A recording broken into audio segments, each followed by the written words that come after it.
Hello everyone, welcome to the new episode of Let's Play Bayonetta. First off, I'm starting off this video showing that I just went ahead and beat the next chapter very quickly. Why did I do this? Well, because it is nearly impossible to get a platinum on it without the stuff that you unlock only after beating this chapter. Chapter 5 is when the gloves get taken off, and this game starts to get quite a bit more challenging, and right when you beat Chapter 5, you unlock some new abilities in the Gates of Hell, and you also get a new ability right at the end of Chapter 5, and I really just...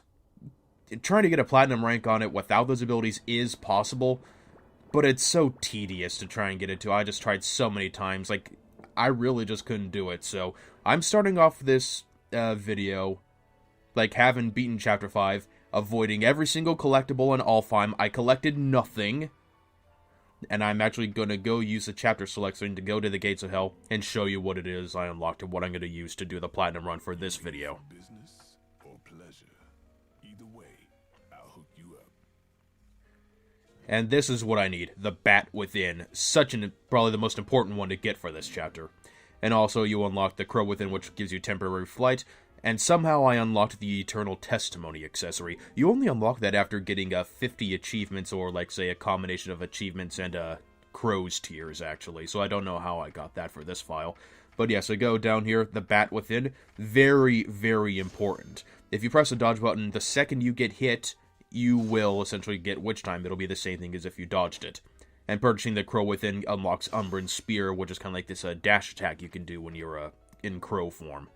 Now, with the extra money that I grinded from Fortitudo, I also purchased some important accessories. The Moon of Mahakala, which allows you to deflect and counter enemy attacks. And the Evil Harvest Rosary, which, if you equip it, can disable Witch Time. But each time you dodge an attack, it leaves this, like, skull smoke bomb right where you were, and it always explodes in the enemy's face. And depending on how powerful the attack is that you dodge, the more bigger and powerful the bomb is. So, these were the items that I really needed in order to try and get a platinum rank for this chapter. Like I said, I avoided every single collectible when I initially beat the chapter, just so I could unlock these abilities. I mean, at the end of the Chapter 5, you unlock the ability to run faster, but I mostly avoid using it. I mean, it's a ability that's really simple to activate. It's I'm not going to talk about it too much until we get to the ending, but basically you double tap the dodge button when you're on the ground and you turn into a panther and you run faster. But I'm going to avoid using that most of the time through this video because, yeah, you're not supposed to have it yet. Where the hell am I? I'd better have got frequent flyer miles for that flight. That's not one of the better lines in this game. But yeah, starting off, this is supposed to be like a valley. Like, well, there's a journal entry right there. There's a valley where, like, witches and sages used to, you know, corroborate with each other and everything. Over there on the left is supposed to be, like, say, a bunch of pillars with suns on them. And over here on the right is supposed to be a bunch of pillars with moons on them. And on the ground there, like, near, like, say, tree-looking stuff is supposed to be graves of the sages and graves of the witches, accordingly. The ground's going to start to fall around here, but if you're paying attention, it's pretty easy to jump before the PCC note completely fall down. So right here, I switched back to my weapons, and I equipped the Moon of Mahakala. What the Mahakala can do is, if you press the control stick towards the enemy when they attack, Bayonetta will deflect the move, and you can keep going, and it'll lightly stagger them. This chapter, like, starts you off, like, misleading you with its challenge, with this, very simple battle against these decorations here. Very easy to get a platinum on. Just use the charge modifiers for your Scarborough Fair, and that's it, see? But that's just kind of like, say, to mislead you into what's to come. Because a more difficult enemy's going to coming up. Right here is supposed to be Training Ground Ruins, and if you go up here...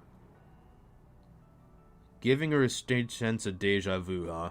Remember this for later.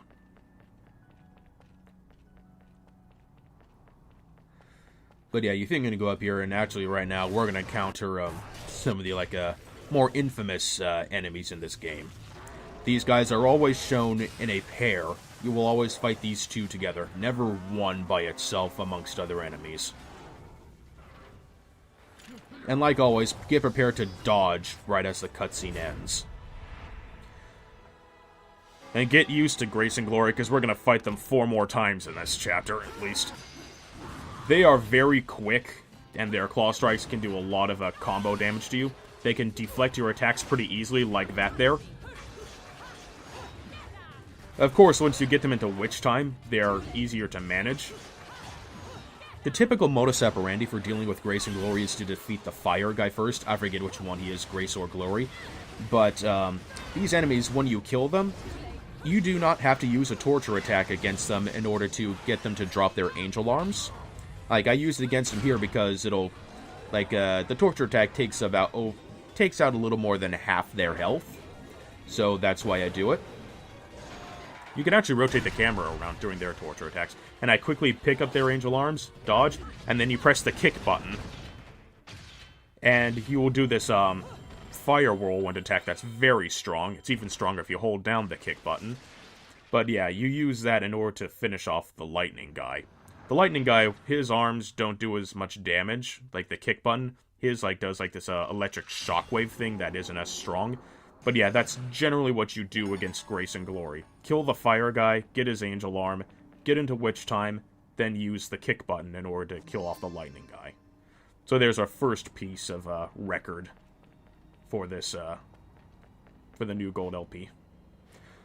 Like, a few points of the battles in this chapter, you're going to see me occasionally turn to the Panther because I'm not intending to, but I accidentally do it anyways. I'm going to talk more about what you can do with a Panther, like, in the next chapter, because it does some things required that you need the Panther for. But yes, the reason why I'm backtracking is because after Grace and Glory, the first Alfheim was unlocked. This Alfheim gave me so much trouble when I didn't have the extra abilities, because a fair amount of the enemies here can strike you really quickly, and you can only damage them in Witch Time. Like, the beginning fight doesn't seem too bad, it's just 2 Applauds and 1 regular guy, but the Applauds have some very quick striking attacks, and if you don't have Bat Within, like, see right there, if I didn't have Bat Within, I would have gotten hit. Like, I pressed the dodge button, but because, you know, your own reactions to those attacks aren't quite fast enough when you see them, unless you're not going to do a good job predicting what they're going to do, you're going to end up getting hit. Because if you don't have Bat Within, well, it doesn't matter if you just press the dodge button right when they attack you. You're going to get hit. There, see, I did it again. If I didn't have it, I would have gotten hurt there. And because I'm trying to get a good ranking for this, because this is a tricky chapter, I'm trying not to get hit. So yeah, this part is just very tricky without Bat Within. That's why I wanted to go get it before I got this. So there, you see what I did? Exactly following the standard operating procedure. That move right there is what the lightning guy's angel arm does when you press the kick button. And thankfully he did it twice in a row so that you could see what it actually does. Too bad Witch Time couldn't have lasted longer there. Surprisingly, it takes me quite a bit of time in order to finish this guy off right here. I mean, I end up getting a pure platinum for this Alfheim. There's one of his moves. He likes to drill into the ground and pop up and get you. But you have to be careful because a lot of the attacks that Grace and Glory do only give you just a small amount of Witch Time. And yeah, it's not over yet. If those guys weren't tough enough for you, now you have to fight a Fairness. But I find Fairness to be a bit easier because you keep yourself at a distance, he'll only do 1 or 2 things. He'll either do the Stunning Scream or the Fireball launch. So it's a bit easier to, like, say, predict what he's going to do when you're, like, at a medium distance from him. Even though I'm doing 0 damage with this plain old gun shooting, I do it in order to maintain a decent lock-on. And that's all I have to do for the rest of this fight, just stay at a small distance from him, dodge his fireballs, and do the standard, punch-kick-punch combo on him. I was so glad that I avoided that last attack there, because he's the final enemy of this Alfheim. Like, I'm not sure if I'm able to show just how tricky it is, but I had to redo this Alfheim a bunch of times before without Bat Within. But now that I had it, it just went by so much quicker. I really can't stress this how much of, like, a relief it is to have, like, some of those extra abilities for this. It makes it a whole lot simpler. Like I said, it is possible to get a platinum ranking on this chapter without these abilities, but it's just far more tedious, and I just got sick of, you know, canceling recordings and starting over again, so I hope you all understand. Because, I mean, Chapter 5 without these abilities, and it's your first time playing, can be a real hell, because this is the first really tough chapter in the game, in my opinion. Remember the first time I played this, the very first time I played this chapter, oh, I was just having a very bad time. Died several times against a lot of different people. I had no idea what I was doing. And then the abilities that you get for beating it actually make it significantly easier, I find. Now, this upcoming verse is weird, because there are multiple battles in the verse, and there are checkpoints in between them. Like, use this fight against the, affinities to get some good combo points against them. Make sure you essentially pure platinum this. You're not going to be shown what your ranking is, because this is just one of 3 fights for verse 4, which is really weird. I think it's one of the only verses that actually does this. But yeah, there are 3 fights of verse 4, and all 3 of those fights will count towards your final ranking. Oh yeah, watch this. I included this bit in here because of how bullshit it was. I finished that torture attack, and you know, at the end of this attack, Bayonetta leaps backwards. But it left me right down into a pit, which makes me get damaged, and since I was in the middle of a verse, that's going to count against my ranking. So, I load up the title screen, started from when I exited the Alfheim, and there I finished the that first fight of the verse without falling off. So, but in any case, cutscene time.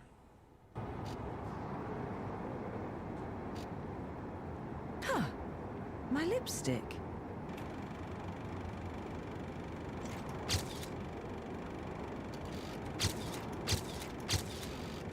Nothing. Damn. Wait, how did he get the lipstick? What the? I've often seen a girl without lipstick, but lipstick without a girl? Most curious, isn't it, Cheshire? What's also most curious is how a child like you is kept afloat in this town. The name is Luca! And don't you think it's a little strange to be worried about my well-being? Sure, the Festival of Resurrection is peak security. The thing only happens once every 500 years, can you blame them? Besides, when you look as good as I do, security isn't a problem. But a killer like you, on the other hand, I'm sure you've found a way. That little girl. I've seen her somewhere.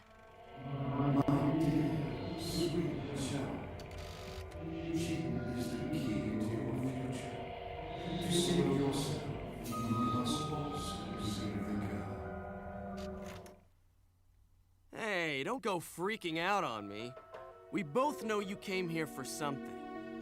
But what you don't know is the closer you get, the harder it's gonna be for you to get away from me and what you've done. You'll have to fess up to it all. I can't wait for you to get your hands on whatever it is you're after. Let me guess. You want a cut? Well, if you're still alive by then, perhaps you can appeal to my generosity. Still alive? You may be standing right in front of me, but you're definitely not living in reality. Which is a shame, because the truth is always going to be the truth. All I see when I look at you, the real you, is the truth. The truth is, you killed my father. I don't care who believes me. They can't reject the truth. The truth will set me free from your black stain on my life. The truth will allow me to expose you to the world. Then, I'll have won. And I'll do it without stooping to your level. Because I'm not a heartless witch like you. Whoa, whoa! What are you gonna do? Kill me in plain sight? Go ahead. It would only prove everything I've said about you. Well, that and sadden the hearts of a number of young ladies. Claire, and Trish, and Sylvia, and Amy. Oh, you don't want to piss her off, let me tell you. Hell hath no fury.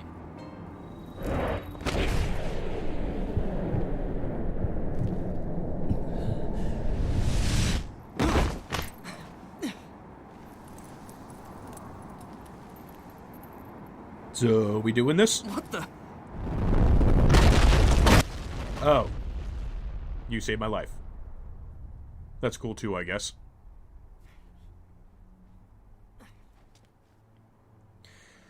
But there's no time to reminisce about kind of clunky exposition and some very sexually suggestive actions. We've got a new enemy coming up. We've met Fairness, now meet his equally cheap cousin, Fearless.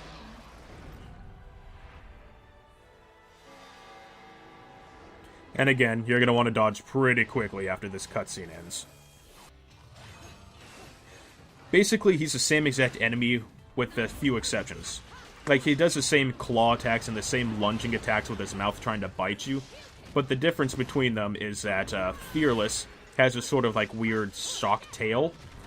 It can, like, shoot, like, electric bolts at you. It can, like, go after you with some, like, a harpoon hook stinger, like a scorpion stinger. And he could shoot this big electric laser from his mouth. I kicked his ass pretty quickly, so we didn't get to see any of that. Bad for you if you're wanting to learn how to fight them, but good for me because it makes my platinum ranking for this part even easier. And they are killed in the same exact torture attack. And I think if you kill the Fearless first, you can get an arcade bullet.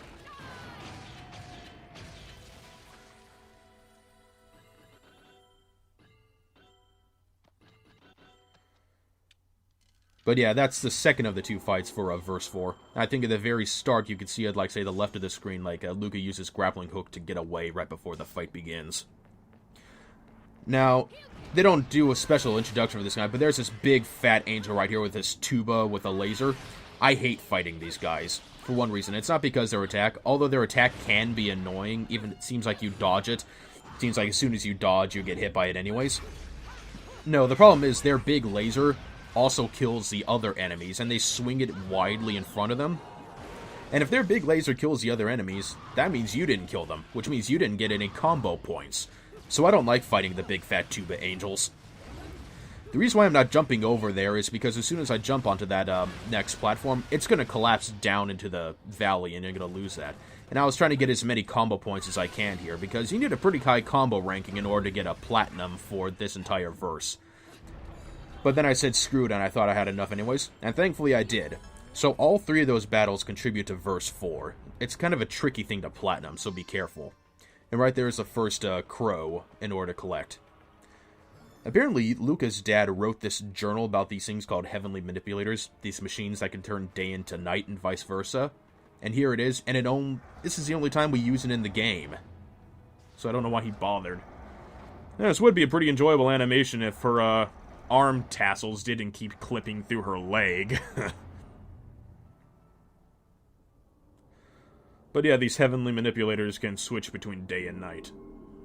And as we walk on that thing, our gravity is going to change, and that's where it's going to lead us.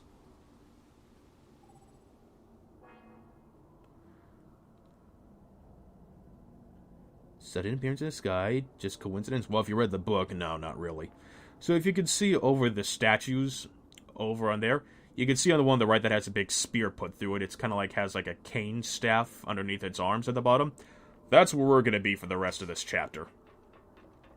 And now we go through here, and our gravity shifts, and as we fall, there's going to be a bunch of decorations that appear, and since we're falling so fast, we kill them as soon as we run into them.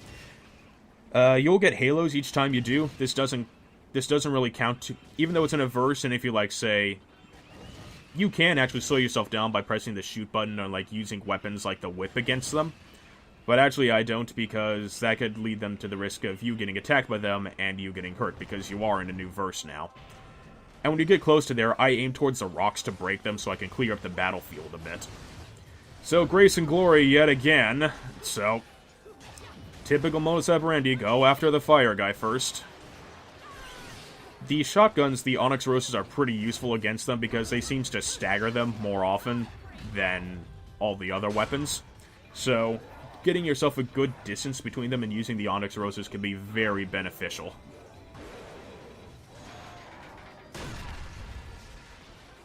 If you kill one of the Grace and Glory without a torture attack, they will drop their angel arms, but it takes a bit longer because you have to wait for their body to dissolve first. Getting a torture attack on them makes them drop it instantly. And as you can see there, if you hold, you can also charge up the kick attack with their angel arms. Now against these enemies, dodge backwards at the end of this cutscene. Not left, right, or forwards, backwards. Doing otherwise will make you get hit. Because left or right, you're going to be hit by the other enemies. I don't like fighting harmonies for one reason. They're weak, and you are always expected to get a really high combo ranking on them. So you are expected to go into witch time a lot, and you're pretty much expected to use torture attacks on them a lot.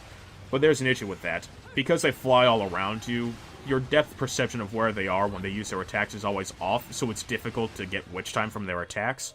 And this is the torture attack against them. It's cool, but it's also really long. And the thing is, that chainsaw she pulled out, like an angel arm, she's going to have it equipped on her. So yes, you're going to see, is right as soon as this ends, I'm still going to have that chainsaw on my back ready to use. See? And it's not an angel arm because you didn't take it from the enemies. Bayonetta pulls it out of whatever hammer space she has. But look at that, I got a silver for combo. They expect, even though I pretty much did Grace and Glory perfectly, you're always expected to get a very high combo against Harmony Angels. And that's why I don't like fighting them. You always have to...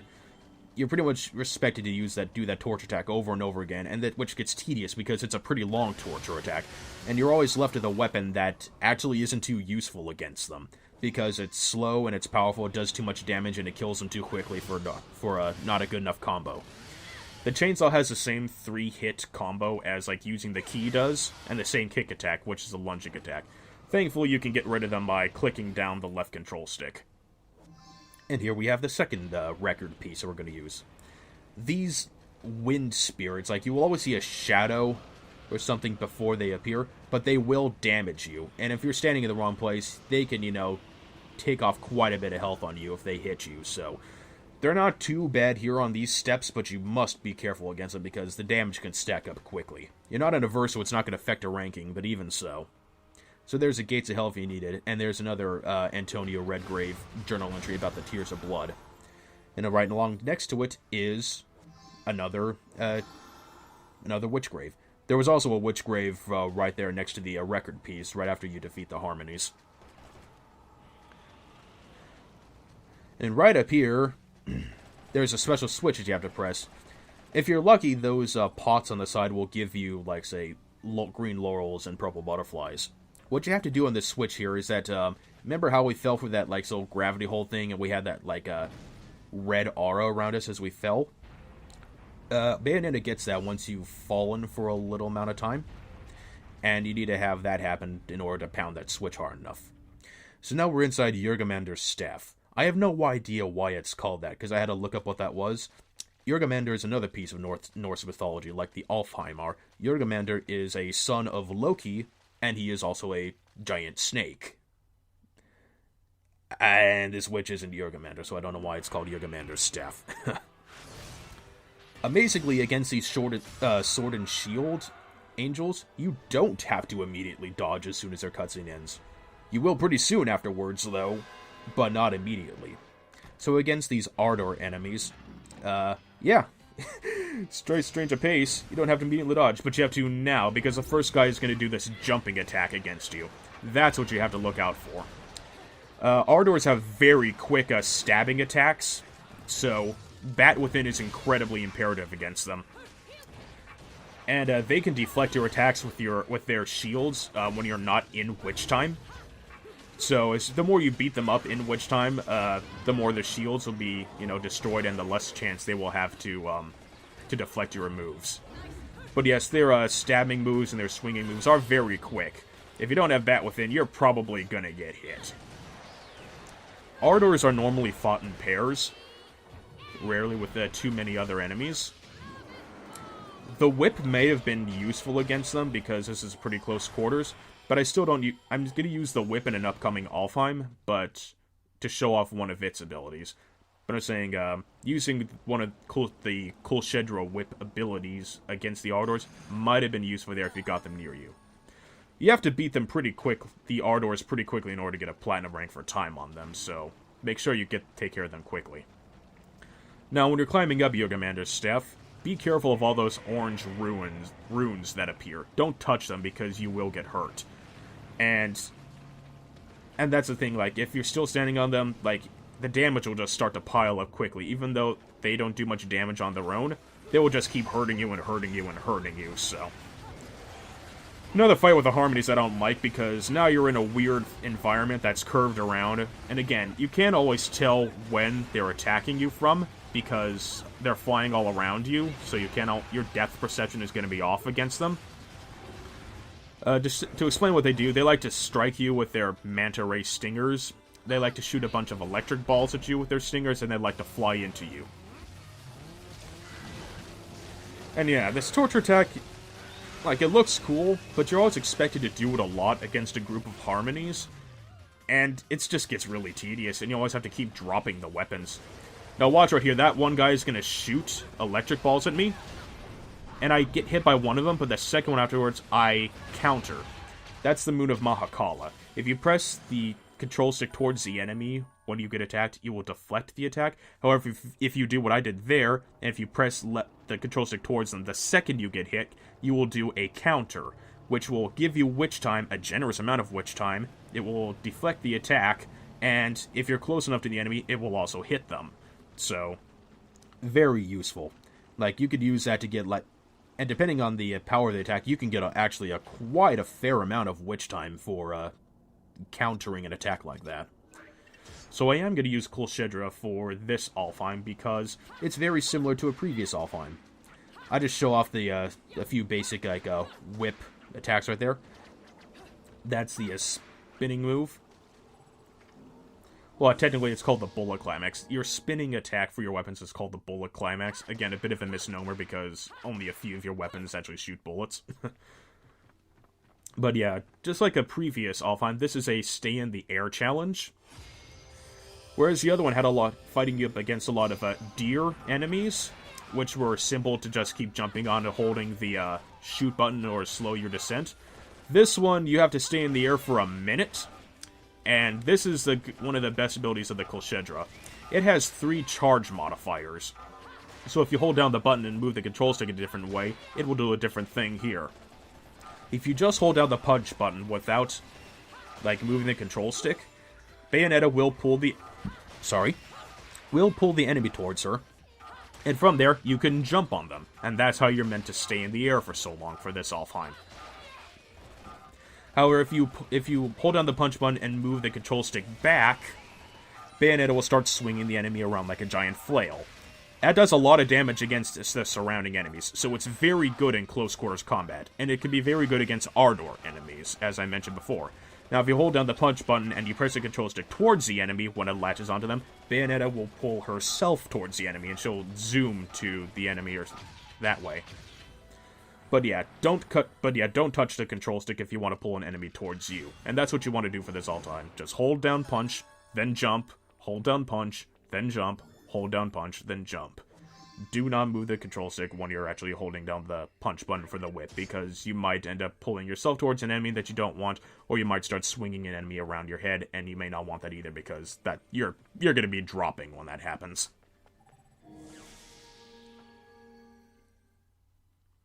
But yeah, that Alfheim is, if you don't have the Colchedra and you don't know how to use its charge modifiers, it can be very, very tricky, because the method I showed before of, double jumping off enemies, holding down the shoot button, that can be very tricky there, because the decorations move really quickly, they're not always going to cooperate, and you have to stay in the air for a full minute in order to beat it, so that's why you gotta be careful.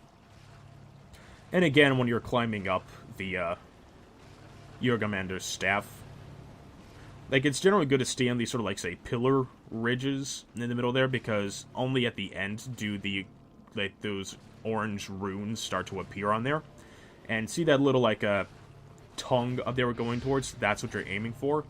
So I use the Crow Within in order to give myself a little bit of flight so that I could dodge the rune so I don't get damaged. You're not in a verse, so it wouldn't have affected any ranking, but I still didn't want to get damaged. You need witch time in order to open up that door, and you do that by going up here, pulling this lever, and going into this top room. Most of the time, these pots will give you some restorative items, but they didn't here this time, and I was kind of disappointed. But yes, be prepared for another fight with, you guessed it, Grace and Glory. Like I said, you're gonna have to get used to these guys pretty quickly for this fight, for this chapter, and for the rest of the game. In fact, I don't do too well against them here. I end up getting a gold ranking for this fight because I take one hit, and I end up not getting a very good combo against them. I was pretty disappointed in that. I was surprised that I didn't, but I guess I should have used a torture attack. See right there, I got another counter. I pressed the control stick toward him at the right time, I swung past him with the sword, and I got witch time from it. So, that's a counter with a Mahakala. If you just deflect an enemy's attack, you're not going to attack them and you're not going to get witch time from it. You're just going to negate all the damage by deflecting it. But that's what the Moon of Mahakala does. If you learn how to master, countering and deflecting attacks, you're going to be pretty good with it. So it can be very, very useful.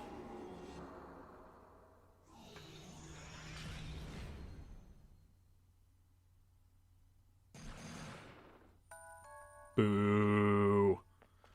Could have sworn I had a gold enough for a platinum ranking for the combo, but I guess I was wrong. But yeah, this part's simple. You need Witch Knight to open this door, so. Now, out here, you're going to be fighting the elements, because the wind is going to push you.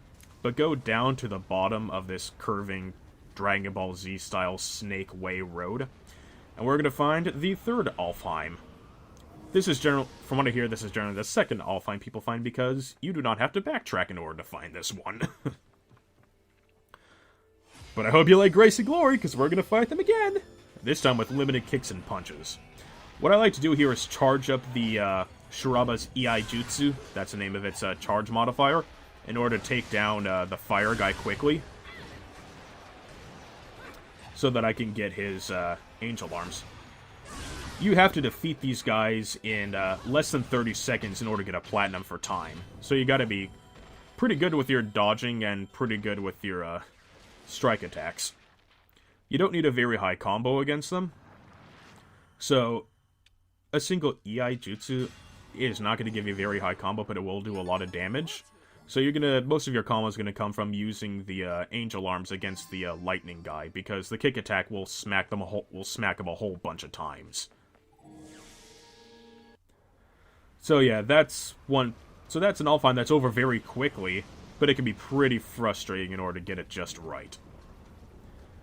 Now again, walking up this Snake Way road, it's real annoying. Those wind tufts are going to come by you, and like I said, you will get damaged if you see the smaller bits that go out first, you don't get hit by those, but the larger ones will hurt you, and you have to see past all this invisible foliage to try and, not get hit. I end up getting hit once, right there. It's not gonna, count against any rankings, but it's just annoying to try and go through. So in this little fountain side is where you could get another notebook talking about the witch graves. And behind it is an actual witch grave, and inside is the third and final piece of the golden LP that we have been collecting this chapter. We'll be taking that to Rodon in a little bit.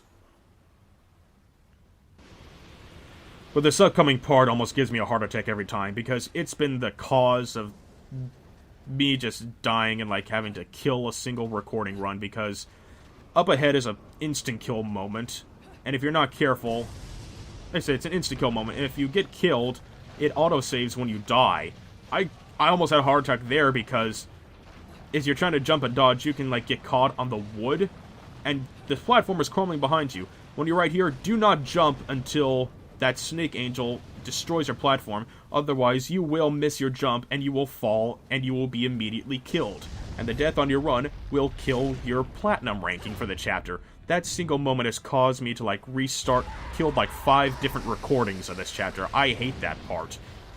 And having the Panther Within doesn't make it easier, because you can run into this inspired angel while you're running up there, and it'll block you, and your jumping is going to be thrown off, and you can still die that way. I hate that part. I actually wish it was a quick time event, because it would be easier. What you can simply do there is shoot inspired out of the sky with your charge modifiers, with your Scarborough Fairs. And actually, his physical health is really weak. I used to hate fighting inspireds, but their physical defense is really, really low. And look, see, I killed him so quickly, I brought him to using the climax so quickly that there's no real time to discuss strategy. But yeah, if you don't know that you could shoot him out of the sky with the normal shoot buttons or with your Scarborough Fair charge modifiers, fighting him can be a really long, tedious fight because he'll just keep flying around you and only occasionally come down to fight you. But yeah, if you knock him out of the sky, he'll be in a lump on the floor. You can get some combos against him. He really only has two or three attacks when he's, you know, on the floor there. He'll try to whip his tail at you, which does not give you witch time. He'll try to quickly bite you, which can give you witch time. And I think if you're a distance away, he'll shoot bolts from his mouth. But if you're close enough to him, he won't do that. So I use dodge offset in order to get Shuraba Wicked Weaves against him.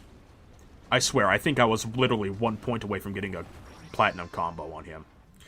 And right there, we get the second crow for this chapter.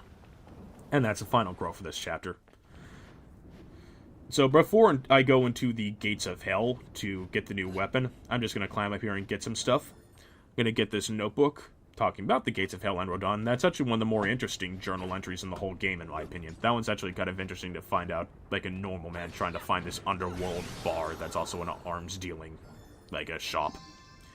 And right there is the fourth broken witch heart of this chapter, and there we get a life upgrade. And now I go down to the Gates of Hell so we can get our new weapon. Another LP? Working me to the bone. But no need to pity me. I was bored anyways. Let me go whip some things into shape for you.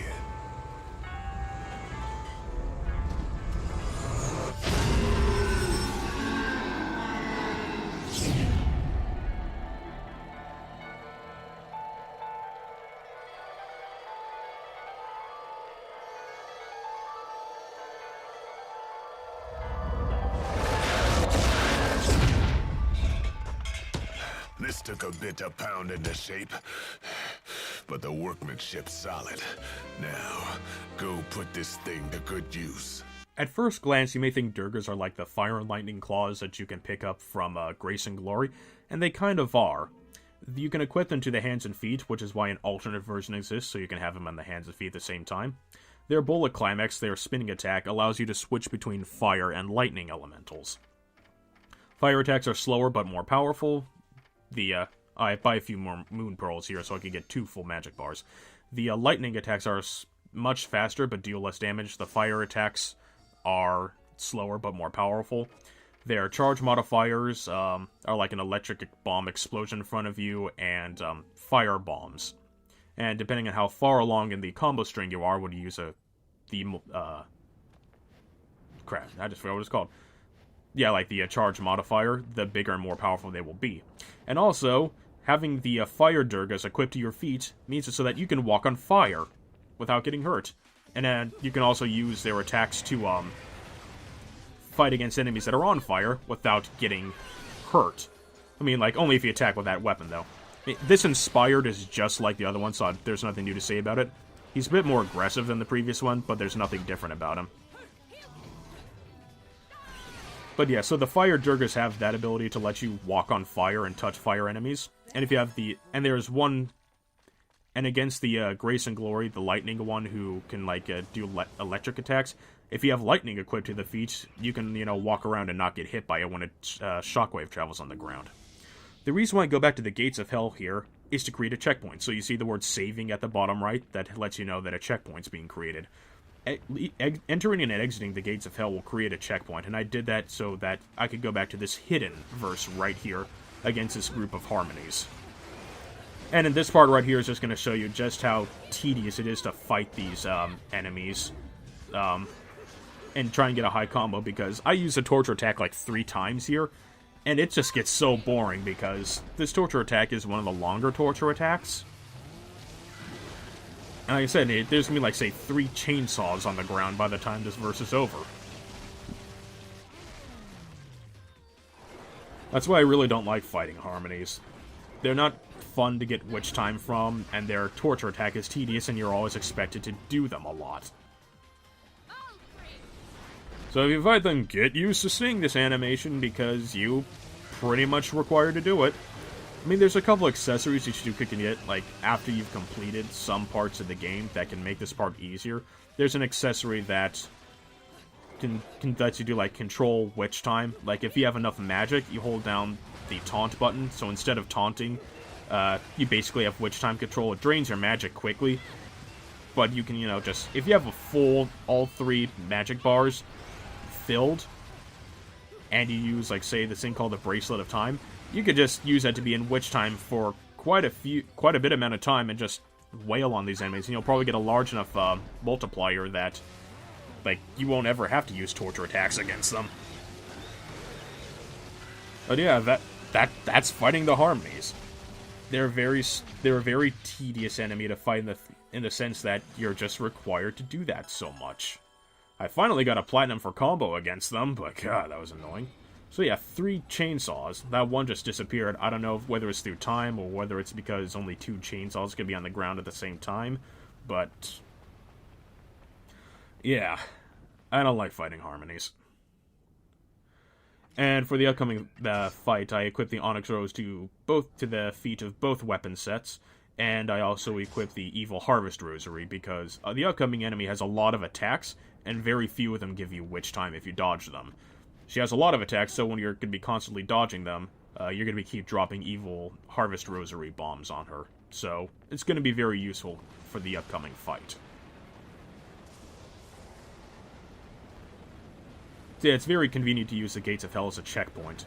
In case, if you know there's a big fight coming up and there's a Gates of Hell portal right there, use that, and there you go. There's another checkpoint that you could come back to if you need to exit to the title screen and start the checkpoint again, so remember that you can do that. Oh, wow, who's this guy? Well, this guy's a guy who we're going to be fighting in 2 videos' time, so right here you have to quickly jump to these platforms. If you don't and you get confused, you're going to end up dying. Right there's a simple QuickTime event. Press up and jump. But right now here, we're going to have a pretty interesting cutscene. It's insane, over the top, and it's everything fun about Bayonetta.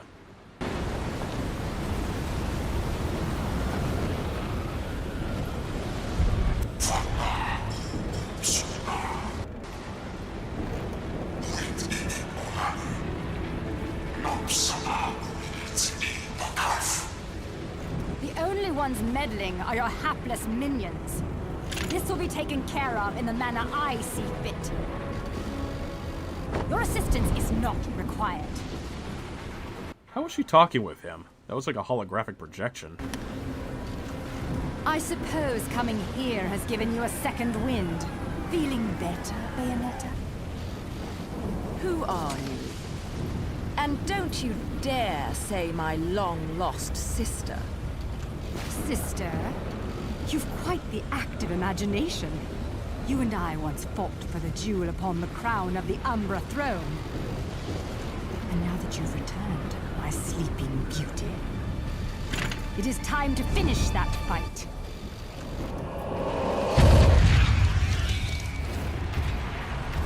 So we fought her once before, and at this point when we were being attacked, she stabs us for some reason. Well, we'll know why later. No time for daydreaming.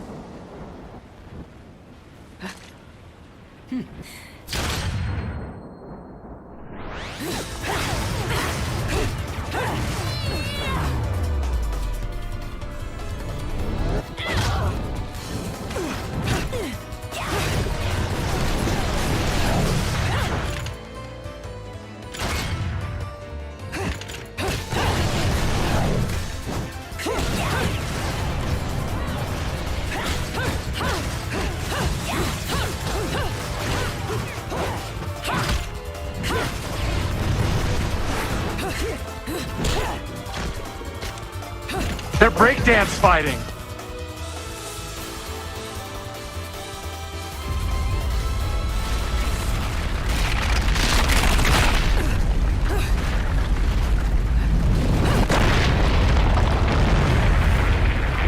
Those cretins fouled it all up again. But perhaps this can be to my advantage.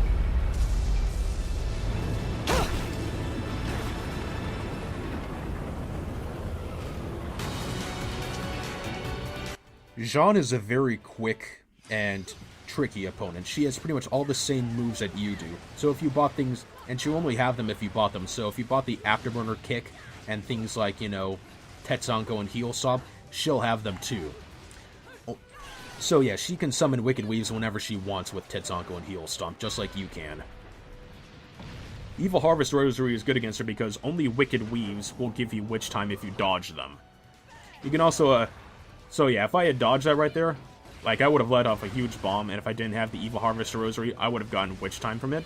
But as you can see, I'm dodging a lot of her attacks, and that's creating a lot of these, bombs here. If you're lucky enough to get this counter attack going, be sure to do it, because when you do so, look how much damage that just did. It just makes the fight against her so much easier. If it doesn't appear, you're in for a longer, trickier fight. Like I said, she's very quick, she's very tricky, and I had to, you know, like, restart this fight a couple times in order to get a Platinum rank against her. See, yeah, Evil Harvest Rosary is one of your best friends against her. She can often be stocked with the Onyx Roses, too. What's the matter, sweetie? Afraid of something, are you? Afraid? Me? This is a waste of my time. You're still not ready.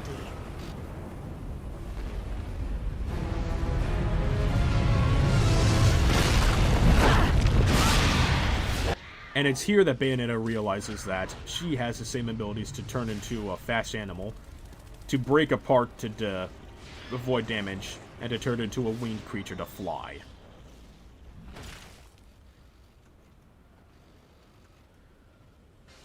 Can I do that too? Yes, you can. And this is a point where you're first able to activate the Beast Within. Double tap the dodge button, and you'll turn it into a panther, and you can run faster now. I avoided using that this chapter, even though I already had it, simply because, you know, I want to still try and give off the impression this was, like, you know, the first time you're playing it through.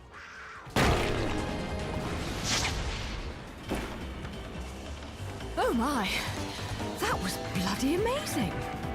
And now, if this is your first time beating this chapter, now, you know, like the Bat Within and the Crow Within are unlocked within the Gates of Hell. But yeah, Jeanne turns into a lynx, she breaks apart into moths instead of bats, and she turns into an owl instead of a crow. This was a long time coming. I had to restart this recording like 10 times in order to get this platinum ranking. I am sick of this chapter now, just so sick of it, but it's finally done. And there, now I'm able to update the score into this platinum ranking.